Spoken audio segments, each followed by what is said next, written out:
आदरणीय यस कार्यक्रमका प्रमुख अतिथि, विशेष अतिथिगण, सबै राजनीतिक दल सङ्घ संस्थाबाट आउनुभएका प्रमुख प्रतिनिधिज्यूहरू र यो कार्यक्रमलाई सम्पूर्ण देशमा मात्रै हैन विश्वभरि पुर्याएर नेपाली समाज नेपाललाई सुरक्षित गर्न चाहन्छ, नेपाली समाजलाई समृद्ध बनाउन चाहन्छ, नेपालको संस्कार संस्कृतिलाई अझ प्रवर्धन गर्न चाहन्छ, भएका विगतका कमजोरीलाई हटाउँदै प्रवर्धन गर्न चाहन्छ र सबै समुदायका आस्थाका भावनाहरू जगेर्ना गर्न चाहन्छ भन्ने मान्यताका साथ अगाडि बढ्ने जुन प्रतिबद्धताका साथ स्वतन्त्र देशभक्त राष्ट्रिय मोर्चा नेपालले यो आयोजना गरेको कार्यक्रम, जसमा नेपाली संस्कार र संस्कृतिको प्रवर्धन र जगेर्ना गर्ने, विकृतियुक्त अमानवीय समलिङ्गी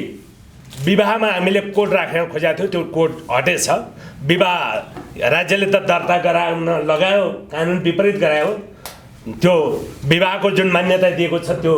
खारिज गरौँ भन्ने उद्देश्यका साथ हामी यो कार्यक्रममा संयुक्त प्रयास सबै विद्वानहरूको, सबै विश्वविज्ञहरूको र नेपाललाई जोगाउन चाहने मात्रै होइन, विश्वका मानव सभ्यतालाई भनौँ उत्तराधिकारी पूर्ण भनौँ, प्रजनन प्रक्रियाबाट उत्तराधिकारी पूर्ण इमान्दार नागरिक जन्म हुने प्राकृतिक, प्राविधिक र जैविक भन्ने जुन गुण हो त्यसलाई रोक्न खोज्ने जुन यो अभियान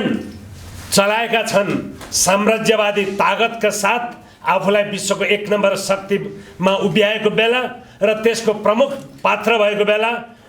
जहाँका भनौँ डेमोक्रेट्स पार्टीको लिडरको तर्फबाट राष्ट्रपति भएको बेला, संसारलाई भनौँ एउटा ग्लोबल भिलेज भनेर हामीले चिन्दै गरेको बेलामा रङ्गीन मान्छेहरूको पनि त्यहाँ ठुलो अस्तित्व छ र तिनीहरूको अस्तित्वलाई चाहिँ जोगाउने नाममा केटाकेटाको र केटीकेटीको विवाह गर्नुपर्छ भन्ने जुन मान्यता स्थापित गर्नलाई प्रयत्न गरेको देखियो। यसको विरुद्धमा नेपाली समाज छ, नेपाली संस्कृति छ, नेपाली नागरिकहरू छन् र नेपालमा रहेका दलहरू हुनुपर्छ भन्ने मान्यताका साथसाथ स्वतन्त्र देशभक्त राष्ट्रिय मोर्चा नेपालले सबै खालका देशभक्तलाई गोलबन्द गर्नको लागि भनौँ पाँचै खालका देशभक्तलाई गोलबन्द गर्नको लागि अस्ति वैशाखको 8, 9, 10 गतेको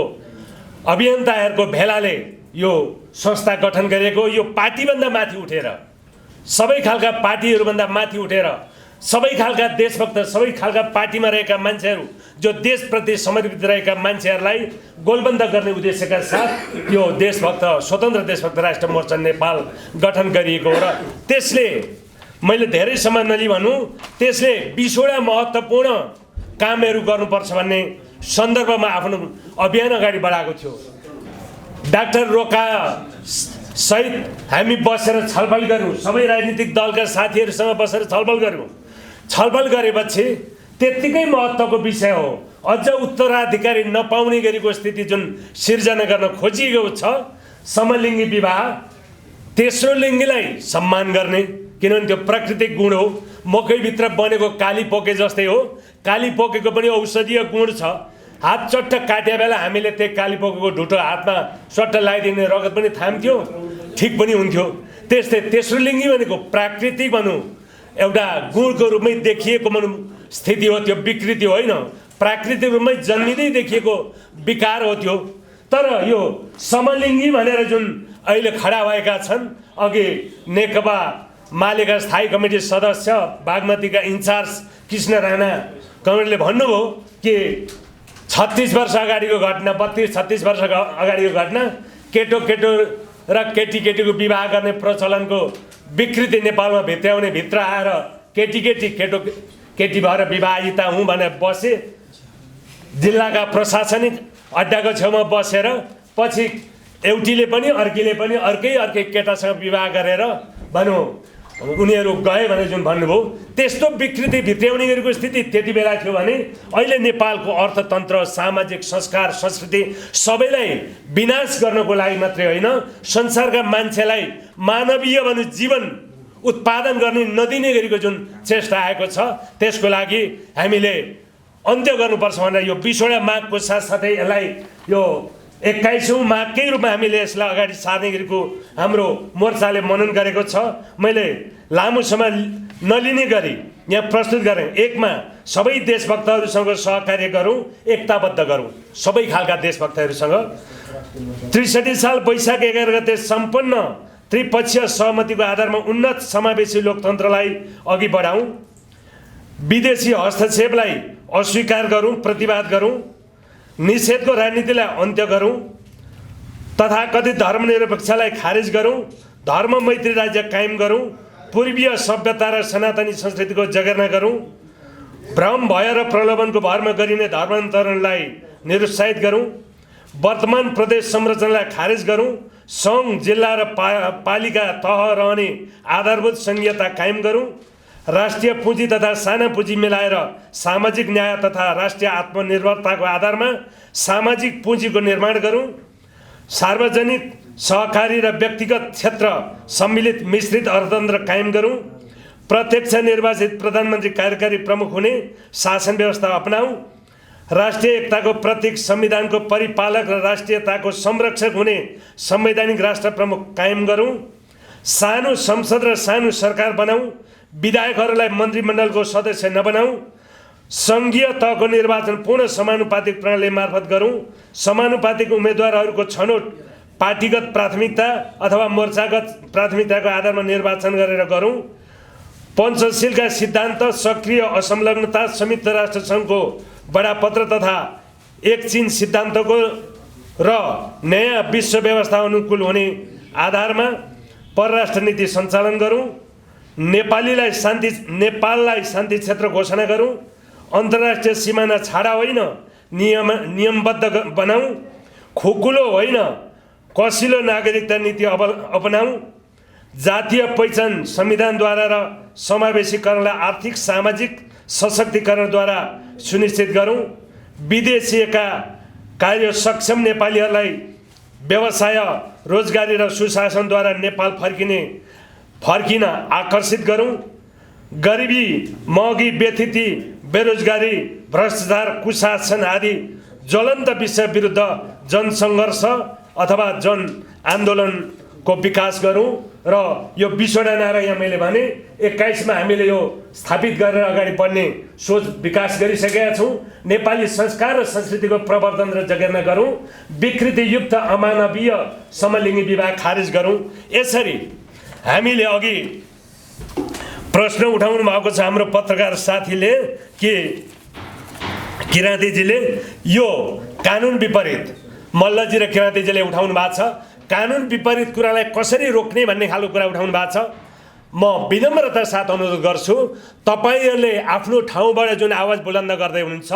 स्वतन्त्र देशभक्त राष्ट्रिय मोर्चा नेपाल र यहाँ सहभागी बन्नुभएका जति पनि राजनीतिक दलहरू हुनुहुन्छ, राजनीतिक दलहरूले आफ्नो प्रतिबद्धता जाहेर गर्नुभएको छ। हामीले आयोजना गरेका, हामीले आह्वान गरेको लोकतान्त्रिक सङ्घर्षको भनौँ आन्दोलनमा जहाँ शान्तिपूर्ण हुन्छ त्यो आन्दोलनमा हामी सरिक भएर अहिलेको विद्यमान सत्तालाई र सरकारलाई हटाउने काममा हामी सफल नहुँदासम्म यो संविधान विपरीत, कानुन विपरीत गरेको निर्णयलाई उल्टाएर ल भएन है भन्ने भए पनि फेरि अर्को बाटोबाट आएर त्यहाँ पार्लियामेन्टभित्रैका मान्छेहरूलाई किनेर अनि पार्लियामेन्टबाट कानुन बनाएर फेरि यो विकृत अमानवीय समलिङ्गी विवाहलाई कानुनी मान्यता दिने गरेको स्थिति समेत बनाउन सक्ने खतरा देखेका छौँ। किनकि भन्ने एउटा गर्ने अर्को। वर्तमान प्रधानमन्त्री केपी शर्मा ओलीले 2053 सालमा भनेको कुरा सम्झिन्छु,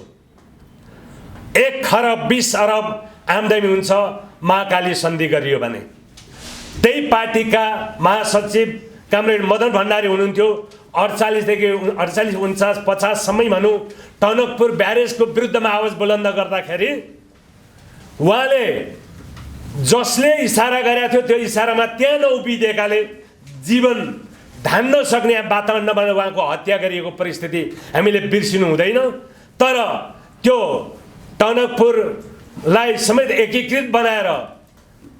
त्यति बेलाको पार्टी महासचिव माधव कुमार नेपालले प्रस्ताव अगाडि बढाएर चाहिँ एकीकृत महाकाली प्याकेज बनाएर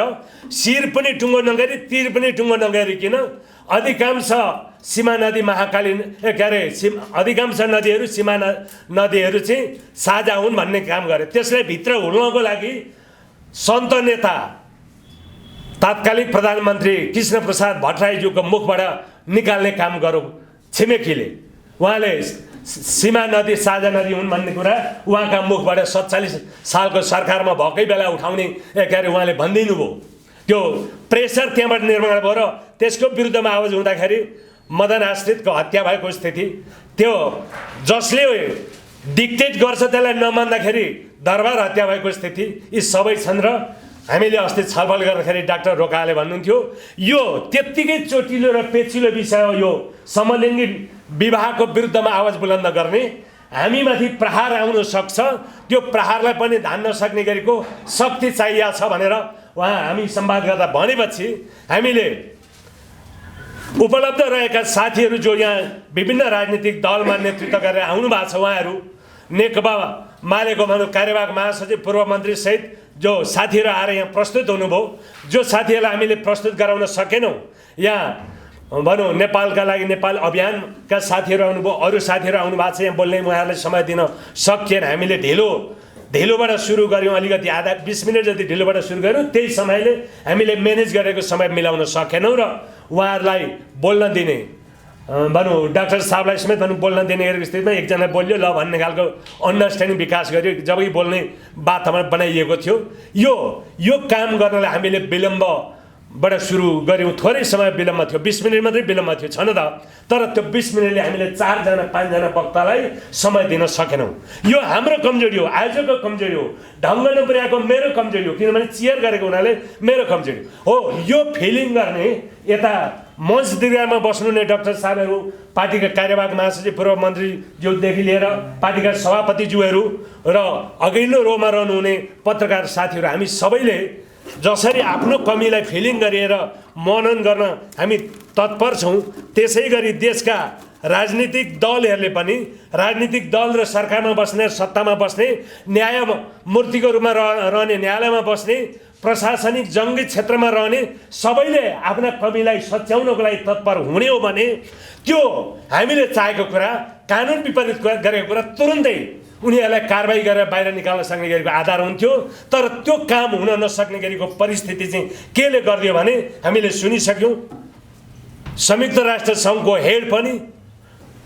विश्व भनौँ ब्याङ्कको हेड पनि, एसिया विकास ब्याङ्कको हेड पनि देखि लिएर जो शक्ति राष्ट्रको रूपमा